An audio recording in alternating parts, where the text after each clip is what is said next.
or project that I've had fun working on this week, and I break down for you to show you start to finish how you can do it at home. So you heard it's the 99th episode. Make sure to tune in next week because I'm very excited to show you my project for my 100th episode. It'll be a little something special, maybe a couple different projects too. But this week, what I want to show you is an adorable little gift card holder. So I have to admit, this wasn't the video I had planned for this week. What I was going to show you was this gift card holder in the Halloween version, but unfortunately, this adorable little witch hat punch is no longer available. So what I thought I would do is I'll show you the bundle still, because some of you might have purchased it already, or you can probably still buy the stamp and just cut out the hat.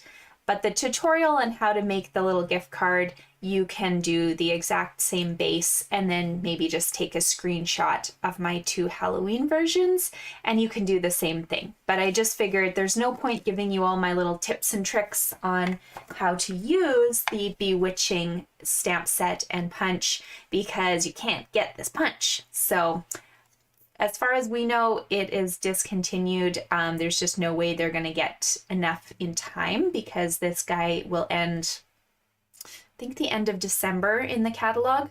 So the stamp sets are still available and they're great. You can buy them and then just fussy cut that hat out. And if you've bought this, then of course you can go ahead and make this little set here. But I wanted to show you something from start to finish. So I have been starting on Christmas, surprise, surprise, and we're going to do lots of Christmas stuff coming up, but I've been playing with the Sweet Gingerbread bundle lately, and so I thought it was the perfect little feature for my gift card holder here. So I've got a Tim Hortons gift card in there, and this can just go to one of my kiddos' teachers for a little Christmas thank you for them. How do I make this? So just so you guys know, I do have all the materials listed in the description on this video. So you're welcome to just kind of watch this. Some things I have prepped ahead of time just so that you're not watching forever. So in that case, you would just click pause and, you know, be able to kind of catch up or come back to this later. So just a little disclaimer, but I will show you what I've used. So these guys are our mini pocket dies. I've been asked if they're part of a bundle and they are not. You can buy them from the annual catalog, so you can get them up until next spring at least. Maybe they'll carry over. I hope they do because they're amazing. Basically, with one pass of this die, you'll cut out your designer series paper, and I just used a set from our awesome little Sweetest candy cane bundle. The score marks are there for me to fold on, and then it's got this really pretty scalloped edge too. So I'll fold that up in a second, but I do want to highlight the other features of the bundle as well, which is this build it yourself bow. You've got a little tag, greenery, and then multiple tags, or you can turn this into like a little note on a string if you wanted to add the circle die in there too. So whatever you would like to use it for, it's a really, really adorable set. It fits the gift card perfectly and it's very easy and friendly to use. And then we're going to use the Sweet Gingerbread bundle. So I'll show you a few more features of this as we go. Basically, there's this adorable build it yourself gingerbread house. You've got the base, you've got windows, inside windows, and I'm going to walk you through some of those pieces as well as show you some of the dies as well. There's a really cute fence and a snowbank. We're not using those ones today, but you will see them on a future card. So don't worry, we're going to play with this one again. Mainly I just picked out the gingerbread house and some gumdrops and stuff, but we will come back to that because there's a couple pieces I want to highlight. But to begin, let's start with my nicely cut out little envelope. So as I mentioned, there are score lines, so you just kind of press gently and find that. If you've got a bone folder handy, it would be nice to kind of burnish those edges. It really kind of gives a nice crisp look. And then there's these two kind of triangle pieces on the sides that I'm going to fold in. There is a line in them as well. It's just a tiny little flap here. And if you've got really skinny tape, you can use that. Or I like to just use my handy Tombow liquid glue. I'm going to put just tiny little bits, you don't need big globs, of glue on the back side of those flaps so that when I close my envelope up, they are sealed all the way across. You might just have to hold it for a second with the glue because you want to make sure it's really sticking. There we go. And then you've got a little pouch right here. If you wanted the other side, like the green side, you would have just done everything I did in reverse or cut it out so the green side was facing up when you ran this through your machine. So I should have said that. Whatever side you would like kind of as your main feature, that should be facing up when you run this through your cut and emboss machine. But if you forget, you can always come back and just flip the papers over. Doesn't matter. And then I would suggest just putting a little gift card in there right away because you want that glue as it dries to make sure it's leaving space. It's not connecting to the back side or anything in there. So just wiggle a gift card, make sure there's no glue clumpies, and then you can kind of remove that as you're ready to build. So I'm going to leave this up in the corner for you to hopefully kind of see what we're doing as we go. So I like to start by adding a decal. And so for my bases, my standard go-to is always my Stylish Shapes dies lately. You guys know this because I've probably showed you these dies every single video. This is the second largest circle of the Stylish Shapes dies, and I've cut that out with my garden green. And that just matches the color that's in the background on the stripes here. I could have gone with real red as well. But I just thought the green would be fun because it kind of was something a little different. So just keep in mind your edges of the circle, they do kind of hang off the sides. So your dimensionals for this should go in the center of your circle. And that way they'll build nice and strong on the front of your card for you. So there we go. That goes right in here. And then you're ready to start building your gingerbread house. So what I'm going to suggest is you actually put this little guy away for now, and that we focus on getting some of our pieces ready for the gingerbread house itself. And then we'll put that together at the end. So to begin, I have stamped the little gingerbread house for myself in soft suede. And now I'm going to add a few features with early espresso. So there is a really adorable little stamp here that will give you some detail for the top of the roof. There is also this funny looking stamp that gives you the detail around the windows and the door frame. So that's actually a 3-in-1 stamp. It looks kind of like this guy. So we're just going to tap, tap, tap that on our ink. And I'm sorry, I'm going to have to kind of block your view because I need to see a little bit to line these up. They'll go around the window frames is what you're looking for. And then naturally it'll go around the door frame as well for you. Okay, so there's your framing. That's early espresso. Also in early espresso is that filigree look. And we're going to just put that right above our windows, because you do want to leave a little bit of space in the top of the house for your roof. So we're just going to set that right above those windows, kind of still in that nice peaked look. So there's your detail. For our windows, there are dies that you can use to cut them out. However, I found it was quite simple just to kind of add that detail right onto my stamp. It's the door that I'm actually going to pop out instead. So I'm using Pool Party. If you have Coastal Cabana or even Bermuda Bay, I guess, you can use that, but just stamp it off on a piece of paper first. So you'd ink it and stamp on a scrap so that it's not as intense. Pool Party is my favorite though, because it's very light and gentle. I can ink it up once and then just stamp it in that window pane, and you can barely see it. In fact, that one you can hardly see. So let's just stamp you again. And that's good. That's all I want. You can just barely see it, so that I've got that window detail. Now for my additional pieces here. Okay, so with my dies, let me show you these. Here we go. Okay, I have cut myself a plain white rooftop right here. There is a stamp set that I could have first stamped maybe red and cut the roof out that way, but I wanted to show you our puff paint. So that's why I didn't even bother stamping. I just cut this piece out with basic white. I stamped my doorway. This is my little door in real red.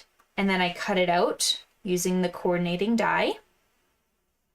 And there's the die for the house right there.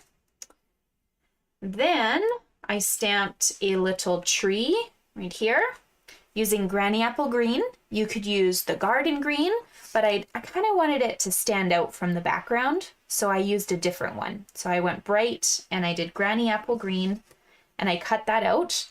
And you will notice if you're doing a project with lots of trees, there's 2 tree stamps, there's 2 lollipops, and then the last thing I cut out was these gumdrops in garden green and real red. There's actually 3 of those dies. So it makes your life a lot easier. You don't have to cut these out a billion times. You can kind of double your workload with some of those key features. So the gumdrops, there's 3, the lollipops, there's 2, and the trees, there's 2. And then if you want to get fancy, this guy kind of looks like a cloud, but it's intended to come out from the chimney. It looks like a puff of smoke, and then you can stamp your sentiments in there too. And these are the window dies I mentioned earlier. There's a cute little wreath, there's a heart. So lots of things for us to play with on a later card, but they don't all fit on this one, okay? And I didn't even do a sentiment. So here we go. I've got a bunch of my fancy pieces. These guys here, the gumdrops and the tree, they'll have to wait a minute. What we're gonna focus on is my roof and my doorway. So the doorway I'm popping up with 2 dimensionals. You can put it on flat, but I just think it looks adorable. Kind of popped out of the card. Gives it a bit of character. So that just pops out of my card there. And then my white piece, I'm going to use that Tombow liquid glue again. This one's going to come in handy on this card. Ooh, I got brown all over me. Oops. Okay, so on the very ends, those guys do not need adhesive because those hang off your card, okay, or off the house. So you don't want adhesive there. You just want adhesive on the middle part here, and not even big clumpies of it, just tiny little bit. You can use the tip of the glue to kind of spread it around, and that goes right on the top of your house. The roof lines will match up. Okay. Now the fun part. I have not played with the puff paint on video yet this year. This was a carryover item from last holiday catalog, and I'm so glad they did. This was actually my bottle from last catalog. I used it for a class, so 20 some people using it, but I still have at least 3/4 of my bottle left. You don't run out, but it's very liquidy, okay? So what we're gonna do with this, just gonna move this out of my way. When I turn this over, do not squeeze, just whatever comes out, just let come out. And we're going to gently spread it on our rooftop using the tip. Okay, so there, when I tipped it, that dot came out, and I'm not even squeezing anymore. I'm now spreading that liquid to all parts of my white paper here. Okay, so I have not squeezed at all. Nothing new has come out, but it kind of drips a little bit. Make sure you don't have any bubbles. You want a nice smooth texture. It's nice and smooth. You guys can barely see this. You don't want any bubbles. If you have bubbles, make sure to pop them with your tip. Okay, you do not want them. Now we're going to grab our heat tool And this is going to be fun. So I'm going to grab a little scrap here because I don't like the heat on my desk. And I'm going to start heating this top part. And what you're going to see is a change in the form of that liquid. It puffs up, and then right now it's all dry, ready to go. Okay, so I'll try and stop halfway through for you.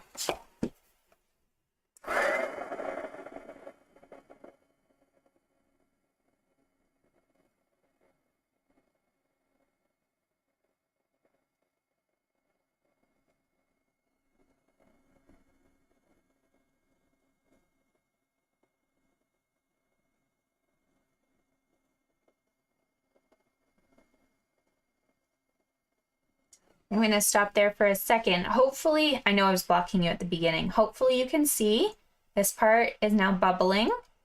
We're going to keep going here, and you can actually go a little bit more here to get a bigger bubble.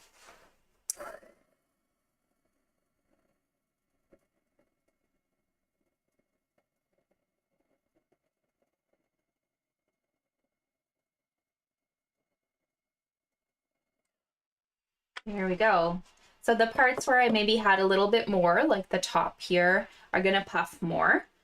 You can also come back and add another layer. So just so you know, add less the first time, and then you can always come back and add a little bit more if you'd rather have more snow coming. If you wanted to put a little snow around, ooh, let's try this. A little snow maybe around our windows. Ooh, come back.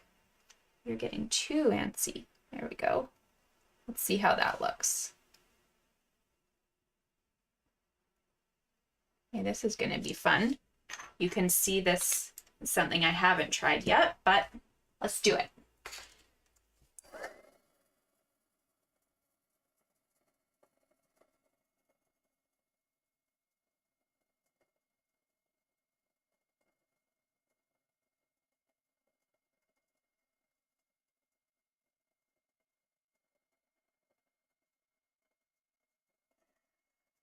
There we go. So that's cute. That kind of pulls a little bit of my color from the ink under it. So I would probably come in and add a little bit more white to this now because I don't really want to see that white or that brown. This is the fun part, is you get to play. Okay.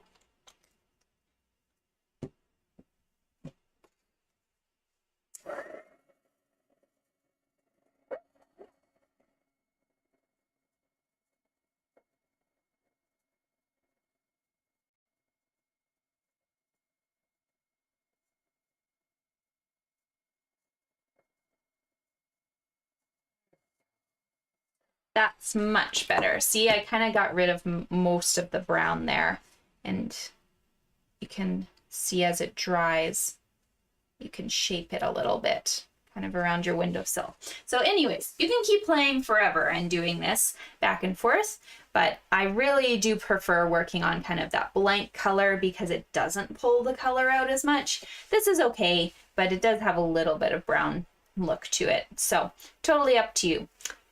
Here we go. We're going to take our little house now and put dimensionals on the back of it. That puff paint dries very quickly, so you don't even need to worry about waiting for more than a few seconds. So putting dimensionals on the back, then we will add things like our tree and our gumdrop to the scene, but it's much easier to do right now. So here's my little house. There. Oh, we did smudge. There you go. Okay, so here we go. I've got this fancy tree. I'm going to actually tuck him just to the left of the house.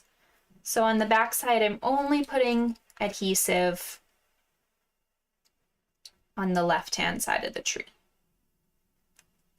Or the right, I guess. Sorry. So that I can just tuck him under like so. There we go. And then for your gumdrops, we're going to use the glue again. My red ones I did first because I wanted them opposite of my background color. So just put a little bit of adhesive on one side and you can tuck it right under the side of your house. You don't want to put it all over because half of it does hang off. And then of course on the opposite side for this one, tuck that under. There we go. Now for my green ones, I want them popped up on dimensionals. So the easiest thing to do is put dimensionals in the two corners of your gingerbread house right here. Then when you add them, you know exactly where the gumdrop is going to sit.